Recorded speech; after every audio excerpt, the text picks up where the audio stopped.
Hey, hello guys, welcome back to my YouTube channel Nimmu blog. I hope so all are doing well. ఇక్కడైతే వృద్ధి dance చేస్తుంది. So Lingidi Lingidi పాట పెట్టాను, అది ట్రెండింగ్లో ఉంది కదా. సో మ్యూజిక్ పెడితే అది కరెక్ట్ కాదు కదా అని నేను మ్యూట్లో పెట్టేశాను. సో తనకైతే డ్యాన్స్ చేయమని బాగా చేస్తుంది, బట్ ఏందో వీడియో తీస్తున్నాను అస్సలు చేయట్లే, అటు ఇటు వాక్ చేస్తుంది. సో తనకైతే డ్యాన్స్ చేయమని చెప్పి నేనైతే మార్కెట్కి వచ్చేసాను. వాళ్ళు ముగ్గురైతే హ్యాపీగా ఆడుకుంటారు. సో డ్యాన్స్ చేస్తున్నారు, కార్టూన్స్ చూస్తున్నారు. ఎంత దూరం లేదులే, మీరు ఇక కామెంట్ పెట్టకండి పిల్లల్ని వదిలేసి వెళ్ళారని. జస్ట్ పక్కనే. సో వెజిటేబుల్స్కి అయితే వచ్చాను, వెజిటేబుల్స్ కూడా తీసుకున్నాను. ఉల్లికాడ తెచ్చుకున్నాను అండ్ చిన్న టమాటాలు ఉంటాయి కదా, పుల్లగా ఉంటాయి కదా, ఇవి చాలా సూపర్గా ఉంటాయని చూసి నేను 2 kgs అయితే తీసుకున్నాను. రైస్ అయితే ఆల్రెడీ కుక్ అవుతుంది, బాగా లేట్ అయిపోయింది. సో అందుకే ఫాస్ట్గా ఏ కర్రీ అవుతుంది అంటే ఉల్లికాడ తీసుకున్నాను. టొమాటో వేస్తే ఫాస్ట్గా అయిపోతుంది కదా అని ఉల్లికాడ అయితే కట్ చేసి పెట్టుకుంటున్నాను. ఈ కర్రీ అయితే చాలా టేస్టీగా ఉంటుంది. ఇందులో ఒక ఎగ్ వేసుకుంటే ఇంకా బాగుంటుంది. బట్ ట్యూస్డే ఈరోజు నేను ఎగ్ తినాను కాబట్టి ఎగ్ అయితే వేయలే. మామూలుగా టొమాటో వేసి అయితే వండుదామని కట్ చేస్తున్నాను. సో ఎంత ఫ్రెష్గా అనిపిస్తుంది కదా, సీజనల్ వెజిటేబుల్ కదా. సో ఈ సీజన్లోనే బాగా వస్తాయని తీసుకున్నాను. సో టొమాటోస్ అయితే ఎంత ఫ్రెష్గా ఉన్నాయి, చూడంగానే అసలు టెంప్టింగ్ అనిపించింది. చిన్న టమాటాలు కదా, ఇవి చాలా బాగున్నాయి. ఇవైతే కట్ చేయాల్సిన అవసరమే లేదు, చిన్న చిన్నగా ఉన్నాయి కాబట్టి కర్రీలో ఈజీగా కుక్ అయిపోతుంది. సో కర్రీ అయితే ప్రిపేర్ చేసుకుందాం. ఆయిల్ అయితే వేసుకున్నాను, జీలకర్ర వేసుకున్నాను. పెద్దగా ప్రాసెస్ ఏముండదు, కర్రీ సింపుల్గా ఒక 5 to 10 minutesలో రెడీ అయిపోతుంది. సో లేట్ అయిపోయింది కదా అని ఫాస్ట్గా చేద్దామని ఇదే ప్రిపేర్ చేసుకుంటున్నాను. గార్లిక్ అయితే నాకు చాలా ఇష్టం, అదైతే దంచి పెట్టుకున్నాను, కర్రీలో వేసుకున్నాను. సో ఆఫ్టర్ దట్ అయితే కట్ చేసి పెట్టుకున్న లీఫ్ అయితే యాడ్ చేసుకుందాము. ఉల్లిపాయ కర్రీ చాలా యమ్మీగా ఉంటుంది, ఏ కర్రీకైనా వాడుకోవచ్చు, నాన్ వెజ్లో కూడా వాడతాం కదా, చాలా బాగుంటాయి.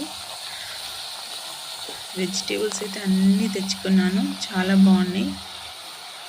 పెద్దగా దూరం వెళ్ళాల్సిన అవసరం అయితే లేదు, మాకైతే పక్కనే కాబట్టి నేను హ్యాపీగా వెళ్ళి తెచ్చుకుంటాను. నాకు ఎప్పుడు నచ్చితే అప్పుడు వెళ్ళి తెచ్చుకుంటున్నాను. సో కర్రీ అయితే కుక్ అవుతుంది. ఏం లేదు, ఒక 1 teaspoon నేనైతే పసుపు యాడ్ చేశాను. ఆ క్లిప్ మిస్ అయిందని నేను తీయలే, పాప ఏడుస్తుంది కదా లేట్ అయిందని. సో తనకు ఎత్తుకున్నాను, సో ఆ వీడియో అయితే తీయలే. పసుపు అయితే యాడ్ చేశాను. సో కర్రీ అయితే హాఫ్ కుక్ అయితే అయిపోయింది, ఆయిల్ రిలీజ్ అవుతుంది కదా. సో మన పక్కకి వాష్ చేసి పెట్టుకున్న టొమాటోస్ ఉన్నాయి కదా, అది కట్ అయితే చేయలే, అలానే వేస్తున్నాను. వాష్ చేసి పెట్టుకున్నాను, నీట్గా చూసి ఎలాంటి డ్యామేజ్ లేకుండా చూసి వేసుకోవాలి. సో ఇదైతే ఈజీగా కుక్ అయిపోతుంది, పెద్దగా టైం పట్టదు, అందుకే నేను కట్ చేయలే. చిన్న టమాటాలు కదా, సో దీని మీద ఏంటంటే సాల్ట్ స్ప్రింకిల్ చేస్తే సరిపోతుంది, అది ఈజీగా మగ్గిపోతుంది. లిడ్ పెట్టేస్తే మాత్రం ఒక 2 to 3 minutesలో అయితే ఈజీగా కుక్ అయిపోతుంది. సో లిడ్ అయితే పెట్టుకుందాము. ఒక 2-3 minutes అయితే వెయిట్ చేసుకుంటే ఈజీగా మగ్గిపోతుంది టొమాటోస్ అండ్ ఆకు. చూడండి ఎంత సూపర్గా మగ్గాయి కదా, టొమాటో ఆకు మంచి కలిసిపోయాయి. ఒకసారి అయితే కలుపుకుందాము. ఇలా కనిపిస్తుంది కదా ఇండివిజువల్గా, సో ఇలా స్మాష్ చేసుకుంటే ఈజీగా కలిసిపోతుంది.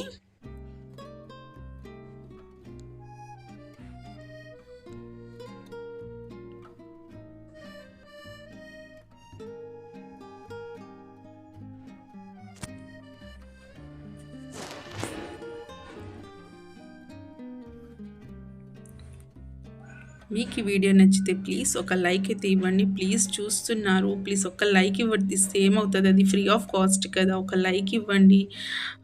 సబ్స్క్రైబ్ చేసుకోండి, న్యూ సబ్స్క్రైబర్ అయితే ప్లీజ్ కామెంట్ పెట్టండి, లైక్ చేయండి అండ్ నాకు సపోర్ట్ చేయండి. న్యూ ఇంట్రెస్టింగ్ వీడియోస్ కోసం అయితే మీకు మంచి నోటిఫికేషన్ రావాలంటే ప్లీజ్ సబ్స్క్రైబ్ చేసి ఆల్ చేసేయండి. సో ప్రతి ఒక్క నోటిఫికేషన్ అయితే మీ దగ్గరకు వస్తుంది. ఎవ్రీడే వ్లాగ్ అయితే ఉంటుందండి. సో సబ్స్క్రైబ్ చేసుకుంటేనే కదా మీకు తెలిసేది నేను ఎప్పుడు పెడుతున్నాను. ఎవ్రీడే ఈవినింగ్ అయితే నా వ్లాగ్ కంపల్సరీ మీ దగ్గర నోటిఫికేషన్ వచ్చేస్తుంది. ఇలా అయితే ఉందండి నా వ్లాగ్, పిల్లలతో అండ్ నా ఫ్యామిలీతో స్పెండ్ చేసే టైం అయితే మీతో షేర్ చేసుకున్నాను కదా. సో ప్లీజ్ ఒక లైక్ చేసి ఒక కామెంట్ చేసి మీ ఫ్రెండ్స్ అండ్ ఫ్యామిలీతో షేర్ చేసుకుంటే ఇంకా హ్యాపీ అవుతాను. అండ్ నాకు ఇలానే సపోర్ట్ చేయండి. Thank you for watching. Please ఇలానే సపోర్ట్ చేయండి. అండ్ నేనైతే ఇప్పుడు తిందామని ప్లేట్లో అయితే పెట్టుకుంటున్నాను. హాట్ రైస్, కిచిడి చేశాను afternoon, meal maker curry afternoon చేశాను, అండ్ ఉల్లికాడ కర్రీ అయితే పెట్టుకున్నాను. సో ఇదైతే ఈరోజు నాది డిన్నర్. మీరేం చేసుకున్నారు నాతో షేర్ చేసుకోవడం మర్చిపోవద్దు. Thank you.